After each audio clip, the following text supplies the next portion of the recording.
Rian urung ke dapur, kemudian mengintip dari balik pintu. Keranjang tidur itu masih berayun-ayun dan tidak mungkin disebabkan oleh angin. Ia lantas masuk berlahan. Rian menoleh ke arah jendela yang masih tertutup rapat. Sekiranya hanya melangkah dari keranjang bayi, ayunan itu berhenti dengan sangat tegas seperti ada lengan yang menahannya. Jantung Rian mulai berdegup dengan kencang. Berlahan ditengoknya isi keranjangan itu. Ia mengemuskan nafas dengan lega. Bayinya masih ada dan tertidur sangat pulas. Kemudian ia membalikkan badan hendak keluar dari kamar ranting. Namun lagi-lagi keranjang itu berayun-ayun. Seperti kali ini sampai terdengar bunyi terdenyit. Rian menghentikan langkahnya dan saat menoleh ke belakang, ada sosok kuntilanak di depan keranjang tidur ranting. Kuntilanak itu sedang berdiri, tangannya mengayunkan keranjang tidur. Jelas saja Rian terkejut. Ia panik kemudian lari membangunkan istrinya. "Sayang, bangun sayang," Rian mengucapkan pundak Nova. Nova membuka matanya berlahan-lahan. "Ada apa sayang?" "Ranting." "Hah, kenapa ranting? Ada kuntilanak di kamar ranting." Saat mereka masuk ke kamar ranting untuk memeriksa kembali, kuntilanak itu sudah tidak ada. Segera Nova mengendong bayinya. Ia tidak mau lagi ranting dipisahkan dari kamarnya. Sampai ranting tumbuh menjadi anak yang cantik, ia tetap tidur bersama kedua orang tuanya. Mereka tidak tahu kalau setiap malam saat mereka tertidur nyenyak, kuntilanak itu selalu datang menghampiri ranting. Namun kebahagiaan Rian dan Nova tidak berlangsung lama. Saat ranting berusia tepat 6 tahun, malam itu komplotan rampok berhasil membunuh 2 orang warga yang sedang ronda. Tujuan mereka tentu ke rumah Rian, karena dia semua warga di sana. Keluarga Rianlah yang terlihat paling kaya.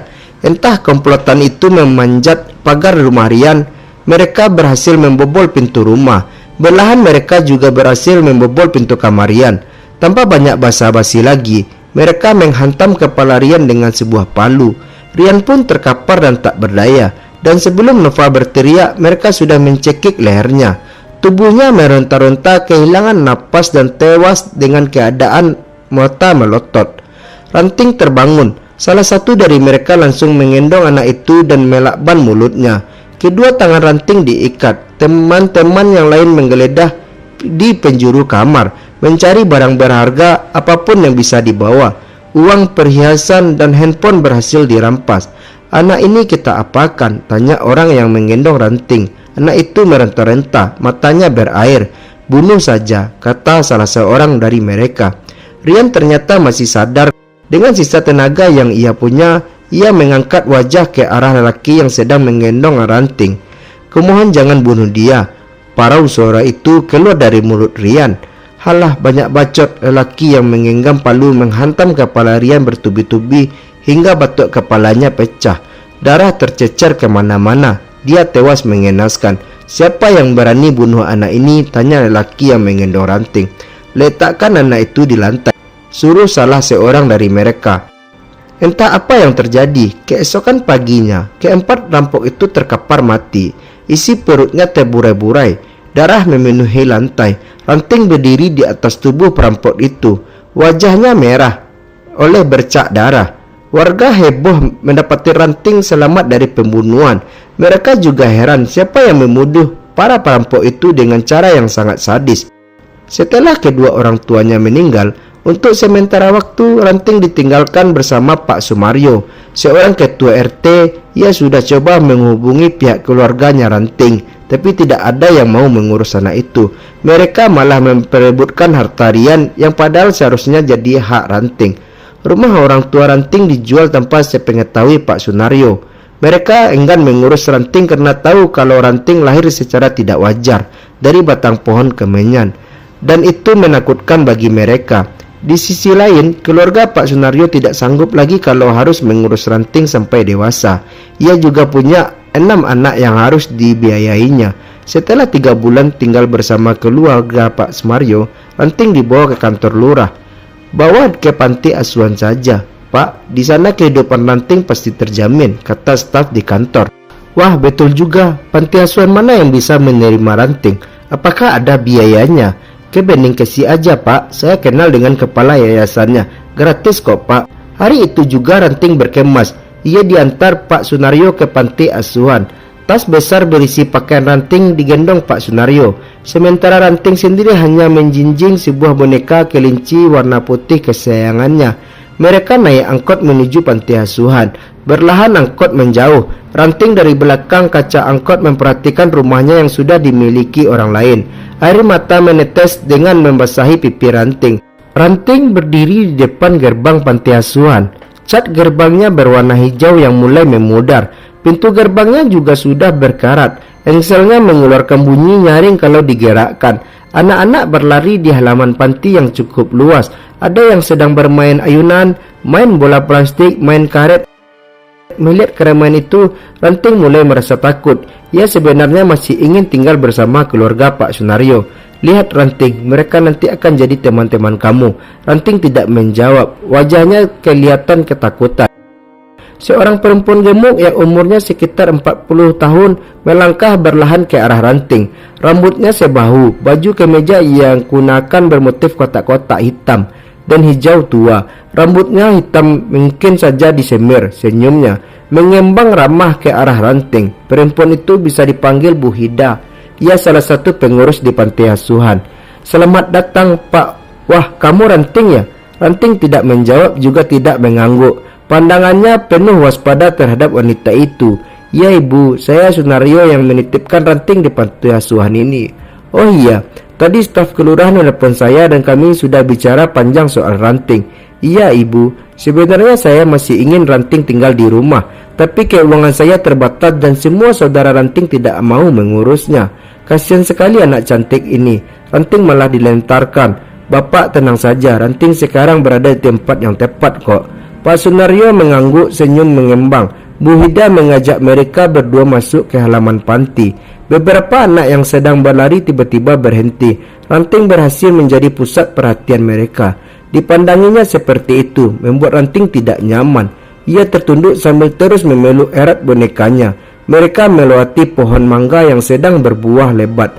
Ada dua pohon yang terserak akibat terlalu matang. Ranting sempat memperhatikan buah itu sambil terus berjalan.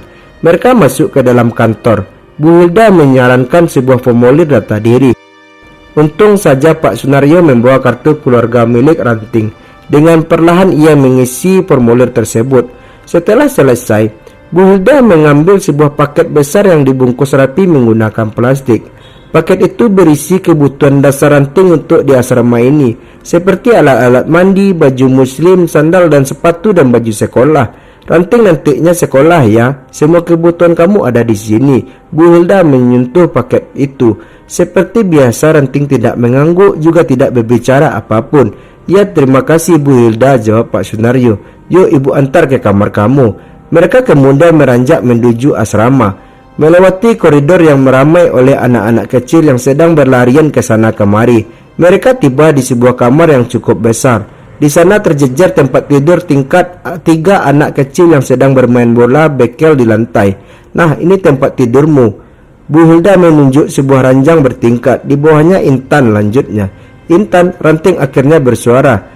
Kepala seorang anak perempuan yang rambutnya dikucir tiba-tiba muncul di ranjang atas.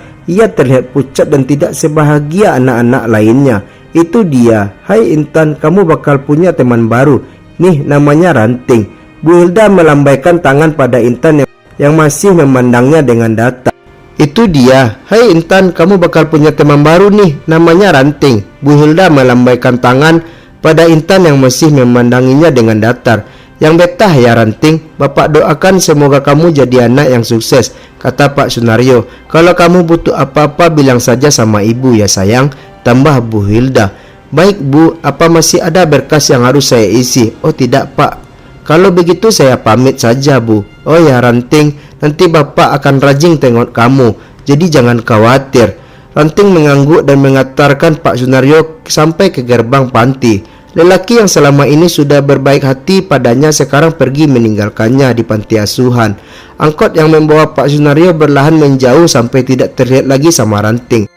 Jam 9 malam, semua anak masuk ke kamar masing-masing. Ranting menggegas ke tempat tidur, menyelimuti diri sambil memeluk boneka kesayangannya. Itu boneka yang dibelikan ibunya dahulu. Ia tidak mau jauh dari boneka itu. Ranting mencoba untuk memejamkan mata. Tiba-tiba Ibu Hilda muncul dan membentaknya. "Bangun, enak aja tidur." Dia membawa seorang anak perempuan yang mengenakan gaun merah. "Itu tempat tidurnya, Bunga. Kamu turun dulu." Bunga adalah anak baru yang saja masuk ke panti. Penanggungnya memberikan uang pada Bu Hilda, tak seperti Pak Sanario yang hanya modal isi formulir. Ranting ditarik paksa. Ia kemudian dibawa ke sebuah gudang kecil yang remang. Di sana hanya ada kasur lantai yang sudah apek dan bantal yang bau tengik. Ia sudah sangat lelah, lalu memaksakan diri untuk tidur. Sesekali Ranting batuk-batuk karena ruangan itu sangatlah berdebu, dan dari sudut ruangan itu muncul bayangan kuntilanak yang memperhatikan Ranting. Di pagi hari, pintu gudang tempat Ranting tidur diketuk. Masih dalam keadaan ngantuk, ia bangun lalu membuka pintunya. Ternyata itu Intan. Ia berdiri di hadapan Ranting sambil membawa sepiring nasi dan tempe goreng. Umur Intan itu lebih tua 1 tahun dari Ranting. Wajahnya selalu datar dan pucat. Ia menyodorkan piring tersebut ke Ranting yang masih mengucek matanya. "Sarapan," kata Intan. Ranting tidak langsung mengambil piring itu. Intan meletakkan piring tersebut di lantai kemudian beranjak pergi begitu saja. Cara berjalan Intan cukup lucu. Ia berjingkrak membuat rambutnya yang dikuncir berayun-ayun. Saat kemudian Ranting mengambil piring tersebut. Di dalam gudang sempit ia makan walau rasanya sangat aneh. Ranting tetap memaksakan untuk memakannya karena perutnya sangat lapar. Boneka kelinci masih ia peluk. Belum sempat ia menghabiskan makanannya, tiba-tiba terdengar suara Bu Hilda memanggilnya dengan nada tinggi. Pintu gudang dibuka paksa. Wajah Bu Hilda sangat berbeda dibandingkan saat pertama kali Ranting bertemu dengannya. Sekarang terkesan galak, bengis dan judes. "Suruh siapa kamu makan?" bentak Bu Hilda. Ranting meletakkan piringnya, wajahnya menenggak ke arah Ibu Hilda. "Ayo ikut." Lengan Ranting ditarik paksa. Boneka jatuh. Jelas saja Ranting meronta ingin mengambil kembali bonekanya, tapi tarikan Bu Hilda sangatlah kuat dan terkesan menyeret tubuh Ranting. Dia membawa Ranting ke toilet umum yang bau pesing. Klosetnya juga kotor. Di sana ada 3 anak lainnya, 2 perempuan dan 1 laki-laki yang sedang membersihkan toilet itu juga. Ruangnya pengap, tertutup dari sinar matahari. Lampu 5 watt yang dipasang di setiap toilet menjadi satu-satu penerangannya. Ada 4 toilet di sana. Mereka sedang menggosok-gosok lantainya yang kotor dengan sikat. Sesekali menoleh ke Ibu Hilda dengan wajah ketakutan. Mereka barangkali sudah tahu tabiat Ibu Hilda yang suka marah-marah tanpa sebab.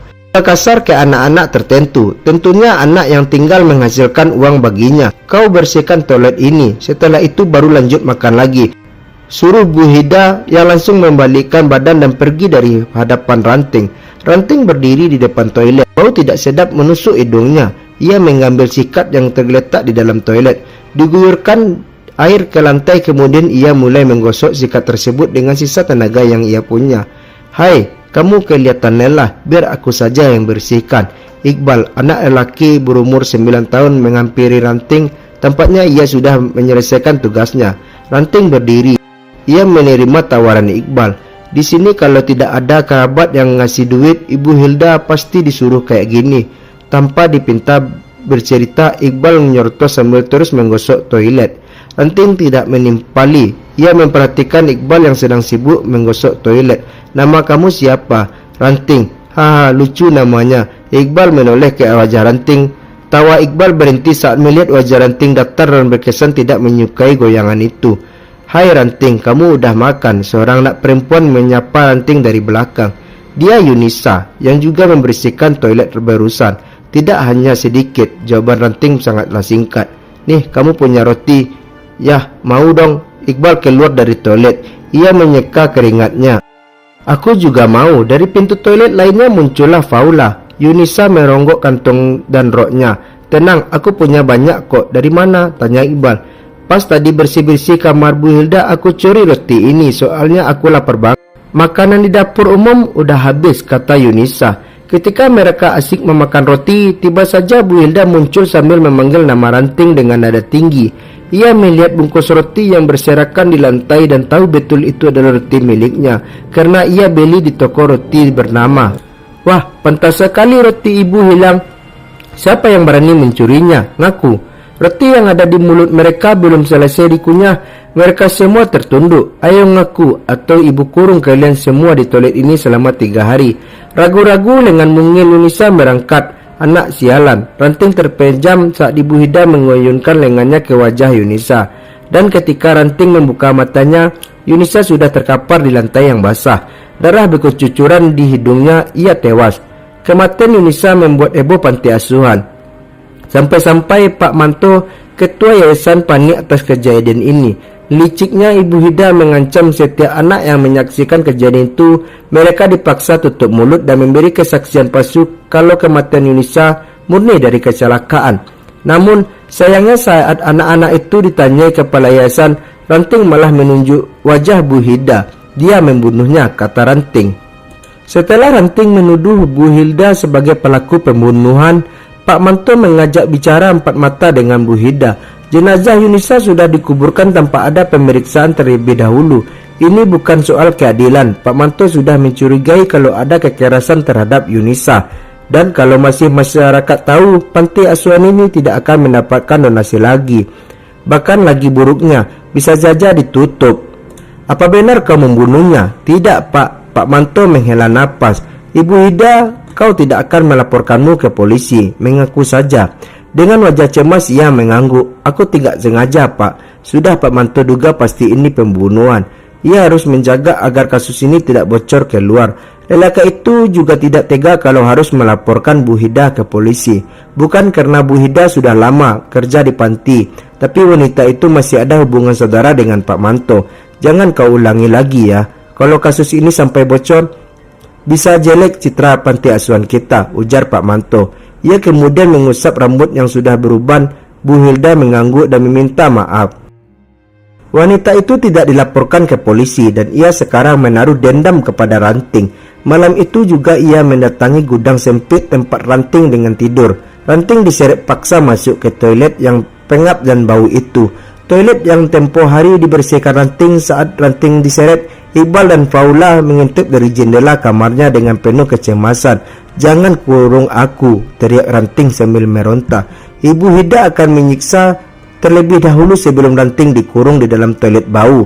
Tubuhnya dihempas. Ranting tersungkur ke lantai yang masih basah dan kotor.